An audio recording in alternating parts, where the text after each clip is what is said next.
Il est écrit dans Matthieu 16h19 que le Seigneur Jésus a dit à Pierre, « Je te donnerai les clés du royaume des cieux, tout ce que tu liras sur la terre sera lié dans les cieux, et tout ce que tu délieras sur la terre sera délié dans les cieux. » En lisant ces paroles du Seigneur, de nombreux coreligionnaires peuvent se sentir confus, pensant, Pierre n'a pas fait de grandes œuvres et les épîtres qu'il a écrites ne sont pas très célèbres. De plus, lorsque le Seigneur Jésus a été arrêté et jugé, Pierre l'a renié 3 fois. Pourquoi le Seigneur n'a-t-il pas donné les clés du royaume des cieux aux autres disciples, mais seulement à Pierre? Si nous avons ces confusions, nous ne saurons pas clairement quel genre de personne Dieu loue, et sans objectif clair à poursuivre en suivant Dieu, il sera difficile d'agir conformément à la volonté de Dieu. Par conséquent, la compréhension de cette question est directement liée à la possibilité ou non d'obtenir les bénédictions et l'approbation du Seigneur. Ensuite, discutons ensemble de cette question. Le Seigneur Jésus a favorisé Pierre. Dieu est juste et ne ferait certainement pas quelque chose dans l'erreur. Le Seigneur a donné les clés du royaume des cieux à Pierre parce que le Seigneur l'a favorisé. Mais pourquoi? C'est parce que lorsque le Seigneur Jésus a demandé aux disciples qui il était, parmi les 12 disciples du Seigneur Jésus, seul Pierre a reçu l'illumination du Saint-Esprit et a reconnu que le Seigneur Jésus était Christ, le Fils du Dieu vivant. D'ailleurs, lorsque le Seigneur Jésus a dit qu'il était le pain de la vie et qu'il suffisait de manger sa chair et de boire son sang pour obtenir la vie éternelle, beaucoup de gens se sont fait des idées et ont renoncé à suivre le Seigneur. Seul Pierre a dit, « Seigneur, à qui irions-nous? Vous avez les paroles de la vie éternelle. Et nous avons cru et nous avons connu que vous êtes le Saint de Dieu. » Jean 6, 68-69. De ces deux événements, nous pouvons voir que Pierre avait une véritable compréhension du Seigneur Jésus à partir de son œuvre et de ses paroles, qu'il était entièrement certain que le Seigneur Jésus était Christ et le chemin vers la vie éternelle. Ainsi, peu importe comment les pharisiens jugeaient, condamnaient et attaquaient le Seigneur Jésus, il n'a jamais été confus, et peu importe si les autres abandonnaient le Seigneur Jésus, il n'a jamais été contraint et a continué à maintenir sa dévotion, suivant le Seigneur jusqu'à la fin. Ainsi, Pierre est devenu celui que le Seigneur Jésus a favorisé. À ce stade, peut-être que certains coreligionnaires demanderont, Pierre a renié le Seigneur 3 fois, alors comment peut-il être appelé quelqu'un qui aime et connaît le Seigneur? Voyons en détail comment Pierre a mérité l'acceptation et l'approbation du Seigneur. Pierre a cherché à aimer et à connaître le Seigneur et a ainsi obtenu son approbation. Le Seigneur Jésus nous a dit, « Tu aimeras le Seigneur ton Dieu de tout ton cœur, de toute ton âme et de tout ton esprit. » C'est là le plus grand et le premier commandement, Matthieu 22, 37-38. « Si quelqu'un m'aime, il gardera ma parole, et mon Père l'aimera. » Nos études bibliques en ligne sont gratuites et ouvertes à tous. Rejoignez-nous chaque jour à 17h et 20h dans notre groupe WhatsApp. Le lien est dans le profil. Et nous viendrons à lui, et nous ferons chez lui notre demeure. Celui qui ne m'aime pas, ne gardera pas mes paroles, Jean 14, 23-24. Ce n'est pas celui qui m'aura dit, Seigneur, Seigneur, qui entrera dans le royaume des cieux, mais celui qui aura fait la volonté de mon Père qui est dans les cieux, Matthieu 7h21. Il ressort clairement des paroles du Seigneur qu'il espère que nous pourrons tous l'aimer de tout notre cœur et de tout notre esprit, pratiquer selon ses paroles et maintenir la voie du Seigneur. Ce sont les exigences qu'il a envers nous et c'est la norme pour obtenir sa louange et entrer dans le royaume des cieux. La poursuite de Pierre était basée sur ces paroles du Seigneur, il s'est fixé comme objectif d'aimer Dieu et a cherché à devenir celui qui aime Dieu. Lorsque le Seigneur Jésus a été arrêté dans le jardin de Gethsémanée, Pierre s'est précipité pour le protéger, coupant l'oreille du serviteur du grand prêtre. Bien que ce soit assez téméraire de la part de Pierre de faire cela, cela nous montre qu'il s'est avancé à un moment dangereux, montrant qu'il aimait vraiment le Seigneur dans son cœur et qu'il voulait sincèrement le protéger. Bien que Pierre ait renié le Seigneur 3 fois, en plus de se repentir et de se détester, il a également profité de cette occasion pour réfléchir à la raison de son échec. Il a vu que, bien qu'il ait eu le désir de donner sa vie pour le Seigneur, il ne possédait pas la réalité d'un amour authentique pour lui ou de donner sa vie pour lui. Il était encore soumis aux contraintes de la mort et n'osait pas mettre sa vie en jeu. Ainsi, il a établi son objectif pour sa recherche future, à savoir que pour le reste de sa vie, il ne chercherait qu'à aimer et satisfaire le Seigneur. L'humanité et la quête de Pierre ont été louées par le Seigneur, aussi le Seigneur Jésus a favorisé Pierre et lui a donné les clés du royaume des cieux.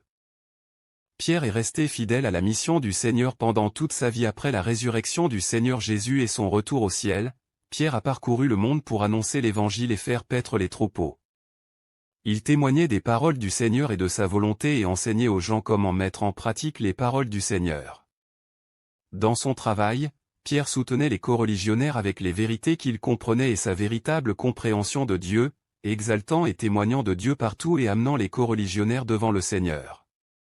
Et peu importe qu'il ait été pourchassé par les chefs du judaïsme ou persécuté par le gouvernement romain, subissant toutes les souffrances et les difficultés, Pierre a été inébranlablement fidèle à la commission de Dieu et n'a jamais oublié sa mission. Lorsque le tyran romain Néron a voulu assassiner les croyants, Pierre s'est échappé de la ville de Rome avec l'aide d'autres personnes. Le Seigneur Jésus est apparu à Pierre et lui a dit qu'il serait à nouveau crucifié à cause de lui. Une fois que Pierre a compris la volonté du Seigneur, il n'a pas hésité à faire demi-tour, donnant sa vie pour être cloué sur la croix la tête en bas, réalisant ainsi le témoignage de l'obéissance jusqu'à la mort et de l'amour ultime de Dieu. En nous comparant aux expériences de Pierre, ceux d'entre nous qui croient au Seigneur, souffrent pour le Seigneur, insistent pour prier le chapelet tous les jours, sont patients et tolérants, pratiquent le jeûne et l'abnégation et se préparent aux bonnes actions. Nous avons seulement pensé à la manière dont nous pouvons entrer dans le paradis et être récompensés. Nous n'avons pas pensé à la manière de mettre en pratique les paroles du Seigneur ou de répondre à ses exigences. Lorsque nous nous préparons aux bonnes actions, nous n'avons pas pensé à la façon de communiquer la volonté du Seigneur avec les coreligionnaires, et au cours de la prédication de l'Évangile, lorsque nous rencontrons des difficultés et que nous n'avons pas été en mesure de soutenir nos coreligionnaires, nous devenons négatifs et faibles, perdant notre confiance dans le Seigneur. Tous nos comportements prouvent que nous ne sommes pas des personnes qui aiment le Seigneur. Nous devons donc imiter Pierre, en cherchant à connaître et à aimer Dieu. Ce n'est que de cette manière que nous serons loués par le Seigneur. Comment Pierre a cherché à connaître et à aimer le Seigneur? Alors comment Pierre a-t-il cherché à connaître et à aimer le Seigneur? Que pouvons-nous apprendre de lui? Les paroles de Dieu parlent très clairement de cet aspect de la vérité. Dieu Tout-Puissant dit, Pierre suivit Jésus pendant un certain nombre d'années et vit beaucoup de choses en lui que les autres n'avaient pas. Dans la vie, Pierre se mesurait en fonction de tout ce que Jésus faisait. Plus spécialement, les messages que Jésus prêchait étaient gravés dans son cœur. Il était entièrement consacré à Jésus et loyal envers lui et il ne se plaignait jamais de lui. Par conséquent, il devint le fidèle compagnon de Jésus partout où il allait. Pierre observait les enseignements de Jésus, ses douces paroles, ce qu'il mangeait, portait, ce qui lui servait d'abri et la manière dont il voyageait. Il suivit l'exemple de Jésus à tout égard. Il n'était jamais suffisant, mais il rejetait tout ce qui était dépassé, suivant l'exemple de Jésus aussi bien en parole et qu'en acte. C'est alors que Pierre sentit que le ciel et la terre et toutes les choses étaient dans les mains du Tout-Puissant et que, pour cette raison, il n'avait pas son propre choix. Pierre intégrait aussi tout ce que Jésus était et s'en servait d'exemple, sur la vie de Pierre. Après un temps d'expérience, Pierre a vu en Jésus un grand nombre des actes de Dieu, il a vu la beauté de Dieu et il a vu une grande partie de l'être de Dieu en Jésus. De même, il a donc vu que les paroles de Jésus ne pouvaient pas avoir été énoncées par un homme et que l'œuvre que Jésus faisait ne pouvait pas avoir été faite par un homme. Dans les paroles et les actions de Jésus, en outre, Pierre a vu une grande partie de la sagesse de Dieu et beaucoup de l'œuvre de nature divine.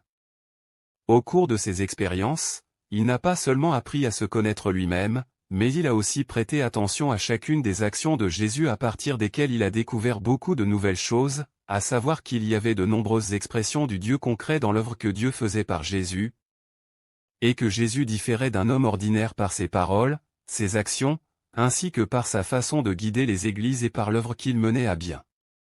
Ainsi, il a appris de nombreuses leçons de Jésus, des leçons qu'il était censé apprendre, et au moment où Jésus était sur le point d'être cloué sur la croix, il avait acquis une certaine somme de connaissances au sujet de Jésus, aux connaissances qui, toute sa vie, sont devenues la base de sa loyauté à Jésus et de sa crucifixion la tête en bas, qu'il a enduré pour le Seigneur. Seuls ceux qui connaissent Dieu peuvent rendre témoignage à Dieu. Nous pouvons voir dans ces deux passages que, Pierre désirait ardemment connaître le Seigneur et que, lorsqu'il était en contact avec le Seigneur Jésus, il retenait chaque petite chose que le Seigneur Jésus disait et faisait. En lui, Pierre voyait une grande part de divinité. Par exemple, les paroles prononcées par le Seigneur Jésus étaient la vérité, elles étaient pleines de puissance et d'autorité et pouvaient subvenir aux besoins spirituels des gens. Les miracles et les choses extraordinaires que le Seigneur Jésus a fait ont révélé l'autorité et la toute-puissance de Dieu et étaient des choses qu'aucun humain ne pouvait faire.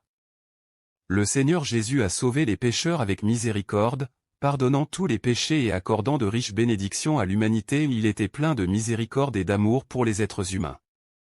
Pierre a également vu dans le Seigneur Jésus réprimandant et condamnant les pharisiens avec les 7 malédictions que son tempérament était saint et juste, et qu'il ne tolérerait pas d'offense de la part de l'homme.